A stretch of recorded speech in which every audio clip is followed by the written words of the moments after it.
안녕하세요. 이야기로 이해하는 수학의 원리, 수학으로 푸는 세상의 비밀의 MC 김수현입니다. 안녕하세요. 일상 속 수학 이야기를 재미있게 풀어드릴 수학 스토리텔러 박경미입니다. 네, 서양에서 이진법을 처음으로 알아낸 것은 독일의 수학자 라이프니츠로 이진법을 이용해서 인류 최초의 계산기를 만들었다고 합니다. 이진법으로 컴퓨터와 문명의 발전을 이뤄낸 라이프니츠. 하지만 훨씬 오래전 동양에도 이진법이 있다는 사실 여러분들 모르셨죠? 수학책에 나오는 정리, 또 법칙에는 예외 없이 서양 이름이 붙어있기 때문에 많은 사람들이 수학은 서구 중심으로 발전해 왔다 이렇게 생각을 하고 있지만 또 수학사를 들여다보면 반드시 그렇지만은 않습니다. 오늘은 우리가 잘 알지 못했던 동양 수학사를 돌아보면서 그 우수성을 한번 느껴보는 시간을 갖도록 하겠습니다. 자, 그렇습니다. 그 수학사를 살펴보면 동양에서도 상당 수준의 수학이 발달했음을 알 수가 있는데요. 네. 지금 오프닝에서 말씀해 주신 것처럼 이진법이 대표적인 예가 돼요. 이진법은 라이프니츠가 창시한 것으로 알려져 있지만 그보다 훨씬 더 먼저 동양에서는 이진법의 원리를 이용해서 주역의 64궤를 만들었습니다. 네, 주역이라고 하면 또 이 유교 경전이잖아요. 천지 만물의 원리를 설명한. 근데 또 유명한 것이 공자가 이 책의 끈이 3번 끊어질 정도로 좋아했다. 이걸로도 많이 유명한 그런 책이에요. 그렇죠. 주역은 굉장히 그런 측면에서도 유명세를 타는 책인데요. 네. 그 라이프니츠 당시 중국에 파견되었던 프랑스의 선교자 부베라는 분이 계셨는데 그 분이 라이프니츠에게 주역 본의에 나온 궤상도 이거를 네. 보냈어요. 이 궤상도는 64궤를 정사각형과 원 모양으로 배열을 한 건데 이걸 받은 라이프니츠는 이진법의 원리를 이용해서 이렇게 64궤를 만들었구나 하고 동양 수학의 수준에 대해서 아주 극찬을 했다고 합니다. 네, 일단 뭐 주역의 이진법 알아보기 전에 이진법 궁금한 분들 많을 것 같은데 정리부터 한번 해볼까요? 예, 우리가 사용하고 있는 것은 십진법이죠. 십진법은 이제 0부터 9까지 10개의 기본수를 이용을 하고 네. 그래서 5, 6, 7, 8, 9 그리고 이제 10이 되면 두 자릿수로 넘어가게 되는 거죠. 그렇다면 이진법은 0과 1 두 개의 기본수로 이루어지고요. 그래서 0, 1 된 다음에 2가 되려면 벌써 이진법의 수, 이진수로는 1, 0이 돼요. 네. 그 다음에 3은 1, 1 이진법의 수로 4는 또 1, 1 다 찼으니까 세 자릿수로 넘어가서 1, 0, 0 이렇게 되는 거죠. 네, 그렇군요. 이 주역에는 이진법의 원리가 다 들어있다고 하는데 그럼 이제 이 주역의 이진법 한번 살펴볼까요? 예, 주역의 기본 단위를 효라고 하는데요. 네. 효에는 음과 양 두 가지가 있습니다. 음은 0을 나타내고 양은 1을 나타내는데요. 양은 그냥 가로 방향의 선분으로 음은 그 선분에서 중간에 구멍을 뚫어서 비어 있음을 나타내서 결국 이제 0을 의미하는 것으로 쓰이는데 네. 우선 1단계에서는 음, 양 두 가지가 있고요. 2단계에서는 그 효를 두 개 배열하게 되니까는 이제 네 가지 경우가 생기겠죠. 여기 보시는 바와 같이 네. 태음, 소양, 소음, 태양 이렇게 네 가지가 되고요. 3단계에서는 그 효를 3개 배열하게 되니까 모두 8가지가 가능하게 되고 네. 그렇게 효를 6개를 배열하게 되면 2의 6제곱, 즉 64개의 궤가 나오게 되는 거죠. 이 3단계를 보니까 또 생각나는 게 태극기. 우리나라 태극기에도 이 건공감리 4개의 궤가 들어가 있잖아요. 그렇죠. 이 효가 3개 배열되어 있으니까는 모두 8개의 궤가 나와야 되는데 네. 그 중에서 우리는 건곤감이 4개만 쓰고 있죠. 네. 그런데 초기의 태극기는 8궤를 모두 사용했습니다. 네. 그는 이제 조선시대의 8도를 상징하기 위해서 8궤를 모두 사용했던 거죠. 네, 이렇게 서양보다 앞섰던 동양의 이진법. 이제 일상생활에서 어떻게 사용되는지 좀 살펴봐야 될 것 같은데 그 전에 교수님께서 또 오늘 마술 준비해 오셨다고요. 지난번에 우리 X를 이용해서 네. 마음을 읽는 그런 트릭을 보여드렸는데 제가 그거 많이 써먹었어요. 그러셨어요. 예, 이번에는 마술 카드로 또 생각을 읽는 방법을 소개해드리겠습니다. 기대가 됩니다. 자, 여기 이제 4개의 카드가 있는데 여기에는 이제 1부터 15까지의 수가 어떤 원칙에 의해서 적혀 있어요. 네. 근데 우선 1부터 15까지의 네. 수 중에서 수현 씨가 마음에 드는 그런 수를 한번 생각하시고요. 네. 생각해 볼까요? 네. 정했습니다. 그 그러면 그 수가 어떤 카드에 들어있는지 저한테 알려주시겠어요? 카드요. 이게 1번이죠? 1번, 3번, 4번에 들어있네요. 네, 이번에는 들어있지 않고요. 네네. 그러면 수연 씨가 생각한 수는 13이 돼요. 어떻게 하셨어요? 제가 13 생각했거든요. 지금 마음을 읽잖아요. 아, 지난번에 이어서 제 마음을 이렇게 또 알아주시네요.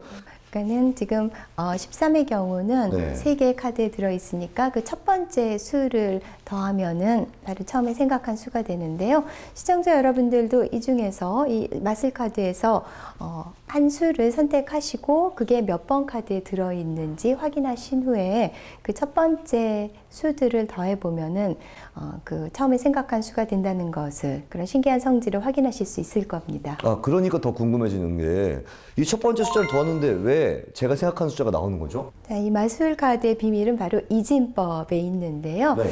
자, 여기 지금 1부터 15까지의 10진수를 이진수로 표현해 놨어요. 네. 이진수는 이제 0과 1 두 개의 기본수를 이용하기 때문에 각 자리값들은 0 또는 1이죠. 네. 아까 우리가 1, 2, 3, 4까지 이진수로 표현을 해봤고, 이제 5부터 이제 생각을 해보면은요. 네. 5는 101이잖아요. 그렇죠. 그러면 이제 제일 마지막 오른쪽은 여기? 1의 자리. 1의 자리. 그 다음에 2의 자리. 네. 그 다음에 2의 제곱인 4의 자리 이렇거든요. 근데 5는 4 더하기 1이니까는 4의 자리하고 1의 자리 값은 1이고 이제 2의 자리 값은 0으로 되어 있죠. 네. 자, 그러면 아까 수연 씨가 생각했던 13도 살펴볼까요? 네. 1101인데요. 여기는 8의 자리, 4의 자리, 1의 자리잖아요. 네. 그러니까 8, 4, 1 이렇게 세 수를 더하면 13이 되죠. 네. 그러면 이 아까 마술 카드를 어떻게 구성을 했냐 하면은요. 1의 자리의 값이 1인 것들을 1번 카드에 쭉 집어넣는 거예요. 네. 그러면은 여기서 지금 숫자를 쭉 보시면서 1의 자리가 1로 되어 있는 그런 수들이 어떤 거죠? 1의 자리가 1로요. 그럼 일단 1이 기본적으로 들어갈 거고요. 3, 5, 그다음에 7, 9, 11, 11, 13, 15. 이렇게 15 이렇게 되네요. 그래서 이제 홀수들이 다 첫 번째 카드에 들어가고요. 네. 그 다음에 두 번째 카드에는 2의 자리가 1로 되어 있는 값들을 찾아보세요. 네. 2, 3, 그다음에 6, 7, 그리고 10, 11, 14, 15 이렇게 되네요. 예, 이렇게 8개의 수가 네. 들어가는 거예요. 이런 식으로 해서 그다음에 세 번째 카드에는 2의 제곱인 4의 자리가 1인 수들로 구성이 되고, 그다음에 네 번째 카드는 2의 세제곱인 8의 자리가 1인 숫자들로 구성이 되는 거죠. 그러면은 이제 13으로 다시 돌아와서 네. 그 13이라는 그 10진수는 몇 번 카드에 있을까요? 13이요. 그러면은 1번 카드, 네. 3번 카드, 4번 카드 있죠. 아. 그 다음에 1과 4와 8은 바로 첫 번째 카드, 세 번째 카드, 네 번째 카드의 첫 번째 수가 되는 거죠. 네. 사실 아까 조금 어려웠었는데 이렇게 설명을 차근차근 듣고 보니까 굉장히 쉽게 이해가 되고, 저도 이제 좀 이것도 한번 가져다가 친구들한테 한번 써먹어도 될 것 같다 이런 생각이 듭니다. 사실 이 수학 프로그램을 진행하는 MC가 이 정도 맛을 해줘야 어떤 기본이 되지 않겠어요, 그렇죠? 맞아요. 이 이진법은 이제 중국에서 먼저 생긴 것이고요. 우리 이전에도 알아봤듯이 아라비아 숫자는 인도에서부터 발생을 했죠. 네. 뿐만 아니라 영과 음수를 처음 사용한 것도 동양이 먼저였죠. 이런 식으로 수학에 있어서 기본이 되는 개념이나 원리들은 동양에서 발생된 것들이 많습니다. 네, 맞아요. 중국에서는 19세기 천재 수학자였죠. 가우스가 태어나기 1500년 전에 이미 가우스 소고법으로 연립 1차 방정식을 풀었고요. 그리고 파스칼이 태어나기 300년 전에 이미 파스칼의 삼각형을 알았다고 하더라고요. 자, 이처럼 우리가 몰랐던 동양 수학사 뒤집기, 지금부터 좀 더 자세하게 한번 살펴보도록 하겠습니다. 파국 이론의 창시자인 영국의 수학자 에릭 지만. 그가 세상에서 가장 아름답고 완벽한 증명이라 칭한 것이 있습니다. 바로 구고현의 정리인데요. 구를 3, 고를 4라고 할 때 현은 5가 된다. 중국의 수학책 주비상경은 이 정리를 어떤 수식이나 기하학적 도해 없이 단 한 장의 그림으로 증명하고 있죠. 구고현의 정리는 바로 직각삼각형이 직각을 낀 두 변의 길이의 제곱의 합이 빗변의 길이의 제곱과 같다는 피타고라스의 정리인데요. 이는 피타고라스의 정리에 대한 수많은 증명 중 가장 간결하고 우아한 증명으로 손꼽히고 있습니다. 네, 이 한 장의 그림에 증명이 다 담겨 있다고 하는데 정말 깔끔한 것 같습니다. 구고현의 정리가 들어있는 주비삼경, 이게 피타고라스의 정리보다 훨씬 더 앞섰다고 하죠. 이 주비산경이라는 책은 원래 천문학서였고요. 네. 그래서 언제 누가 저술했는지 정확하게 알려져 있지는 않지만 그래도 확실한 것은 피타고라스의 정리를 증명한 시기보다는 훨씬 먼저라는 건데요. 네. 그러니까 아까 VCR에서도 보셨듯이 얘를 이제 구고현의 정리라고 하죠. 네. 직각삼각형에서 직각을 낀 짧은 변을 구, 긴 변을 고, 그다음에 빗변을 현이라고 해서 구고현의 이제 정리라는 이름이 붙어 있죠. 네, 구고현의 정리 또 이렇게 말씀해 주시니까 조금 더 이해가 되는 것 같은데 그럼 어떤 증명이 담겨 있는지 한번 설명을 부탁드리겠습니다. 자, 이 그림에서요. 지금 구고현에 해당하는 것을 지금 ABC로 놨는데요. 이 큰 정사각형의 너비를 한번 생각을 해볼까요? 큰 정사각형의 한 변은 A 플러스 B가 되겠죠. 그래서 넓이는 A 플러스 B의 제곱이 되고요. 그 안에 들어있는 작은 정사각형, 이렇게 뉘어진 정사각형의 한 변의 길이는 C가 되니까 C의 제곱이고, 그다음에 큰 정사각형과 작은 정사각형 사이에 보면은 네 귀퉁이의 네 개의 직각삼각형이 있죠. 네. 그 직각삼각형의 한 변이 A, B 이렇게 되니까는 그 직각삼각형의 넓이는 2분의 1 곱하기 AB가 되겠죠. 네. 그런데 그런 직각삼각형이 4개가 있으니까 거기다가 이제 4배를 하면은 4개 직각삼각형의 넓이의 합은 2AB가 돼요.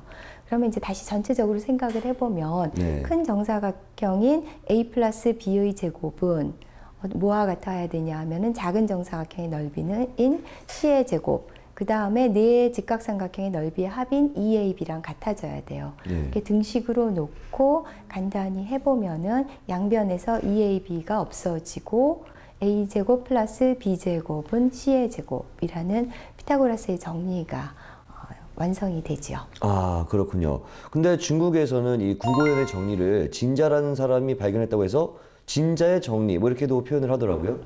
그렇습니다. 또 다른 이름으로 불리기도 하는데요. 네. 이게 직각삼각형의 변의 길이의 제곱하고 관련되니까 제곱을 뜻하는 평방을 써서 네. 세평방의 정리라고 하는 경우도 있어요. 그래서 네. 일본이 그렇게 부르고 있고요. 북한에서는 또 세평방의 공식이라고 명명하고 있습니다. 아, 그렇군요. 정리, 공식 엄청 많은 것 같은데 그럼 우리나라에서는 이 피타고라스 정리 혹시 몰랐을까요? 보통 알고 있었죠, 당연히요. 조선 순조 때의 실학자 정약용, 네. 워낙 많은 분야를 넘나들면서 학문적인 연구를 하셨죠. 근데 30대에 저술된 것으로 알려진 구고원류라는 책에 보면은 이 피타고라스의 정리가 실려 있습니다. 네, 이렇게 구고현의 정리처럼 동양이 서양보다 앞선 사례들이 많이 있죠. 예, 또 다른 예가 파스칼의 삼각형인데요. 네. 파스칼의 삼각형이라는 그런 명칭이 말해주고 있듯이 이거는 17세기의 수학자 파스칼이 만들어낸 삼각형 모양의 수 배열인데요. 네.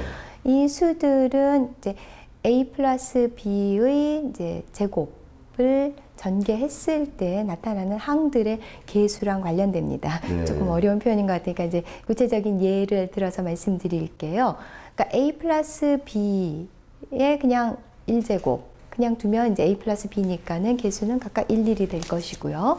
그 다음에 A 플러스 B의 제곱을 하면은 A제곱 플러스 2AB 플러스 B제곱이 되니까 거기서의 개수는 1, 2, 1이 되죠. 네. 그래서 찾아볼 수가 있고요. 그 다음에 A 플러스 B의 세제곱을 했을 때 그 전개한 결과는 A 세제곱 플러스 3A제곱 B 플러스 3AB 제곱 플러스 B 세제곱이니까 1, 3, 3, 1이라는 개수가 여기 그 파스칼의 삼각형에서 나타나죠.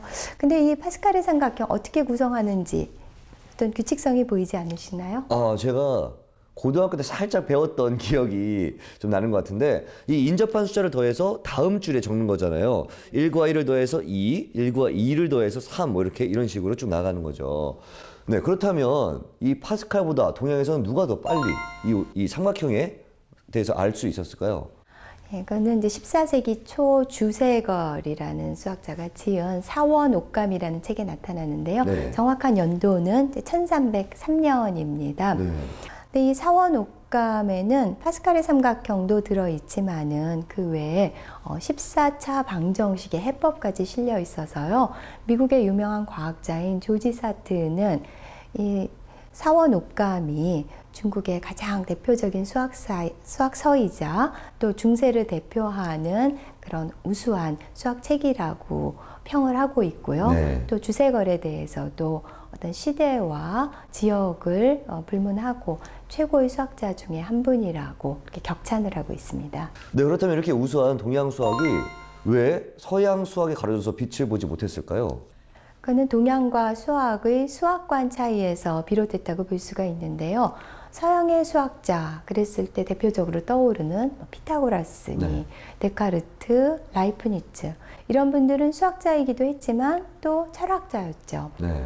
그래서 이런 그 서양의 수학자들은 수학을 추상적인 사유의 결정체라고 봤어요. 그러면서 이론적인 체계화를 일찍부터 한 거죠. 네. 그에 반해서 동양에서는 수학이 구체적이고 실제적인 상황에서 문제를 해결하는 그런 문제 해결의 도구라고 봤던 거죠.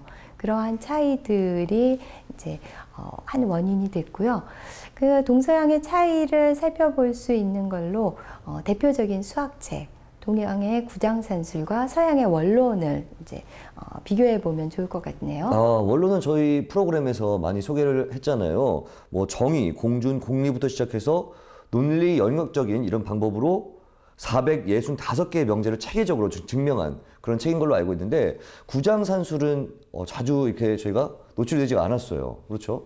고대 수학의 내용을 집대성한 구장산술, 이제 9개의 장으로 이루어져 있는데 이 책에는 모두 246개의 문제가 담겨 있어요. 네. 그리고 이제 문제 있고 답 있고 풀이가 있어요. 그러니까 여기서는 그냥 문제를 풀어서 답을 구했고 그 풀이법을 알면 된다.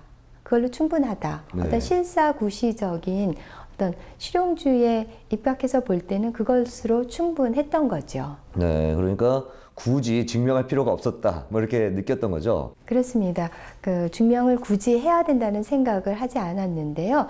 일단 그 구정산술의 한번 내용을 살펴보면은요, 1장이 방전장이에요. 그거는 전답의 넓이를 계산하는 거하고 관련된 문제들이 쫙 실려 있고요. 네. 2장 속미장은 곡물의 교역과 관련된 문제들이 있고요.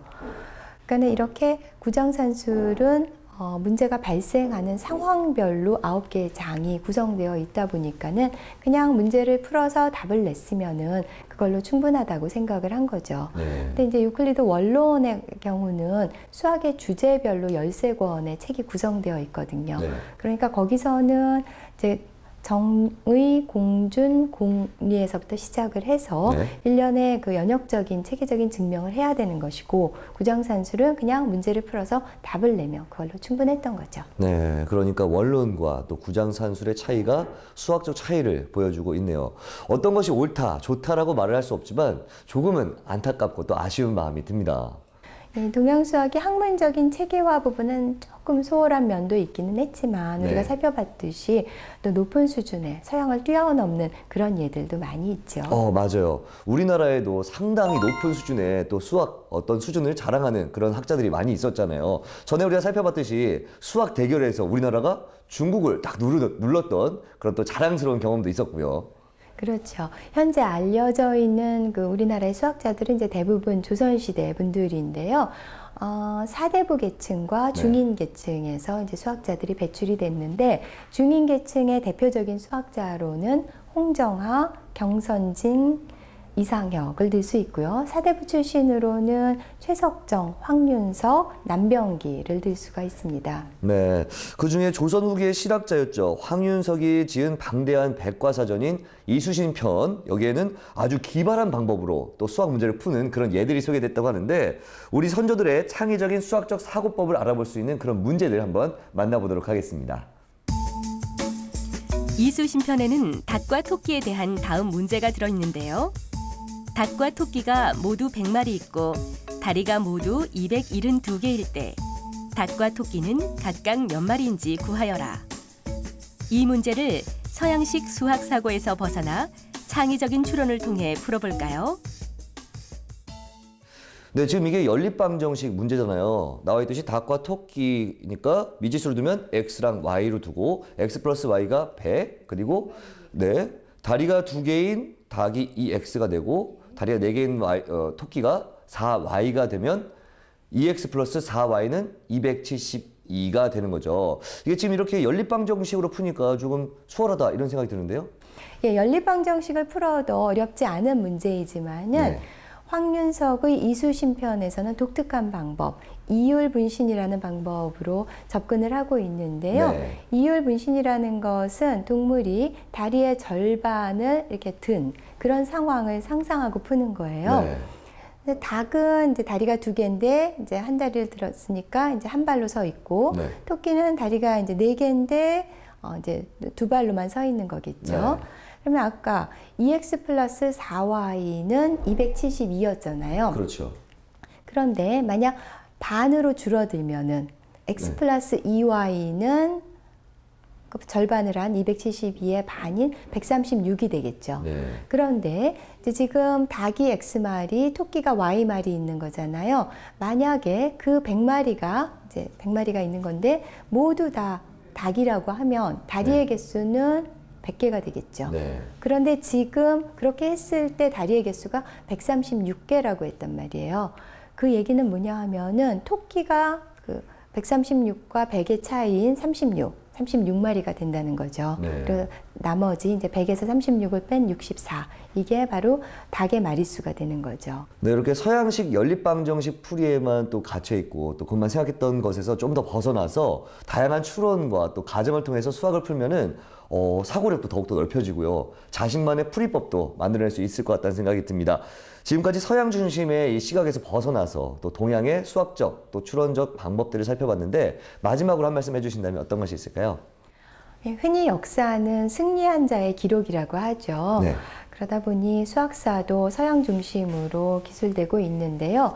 서양의 어떤 이론이라는 관점에서 보면은 서양의 수학사만 우뚝 솟은 것으로 보이지만은 네. 오늘 우리 프로그램에서 알아봤듯이 수학의 역사는 동양과 서양이 같이 견인하면서 발전시켜 왔습니다. 사회 제 분야에서 동양의 것을 재평가하는 그런 움직임이 있잖아요. 그런 것처럼 수학의 역사도 또 동양의 관점에서 재해석해보는 그런 수학사 다시 보기가 필요한 것 같습니다. 네, 서양 사상이 인식론에 바탕을 뒀다면 동양 사상은 음양 사상이 기본이 됐고요. 이런 사상은 수학에 영향을 미쳐서 서양 수학은 기하학 위주로, 동양은 대수학 위주로 발전을 이뤘습니다. 이런 동서양의 수학을 접목시킨다면 엄청난 시너지 효과를 얻을 수가 있겠죠. 이 시간 이후에는 이 동양의 수학자들과 우리 조상이 이룩한 놀라운 업적을 되새기면서 자부심을 가져보는 것도 좋을 것 같습니다. 저희는 다음 주에 더욱더 재미난 수학 이야기로 찾아뵙겠습니다. 감사합니다.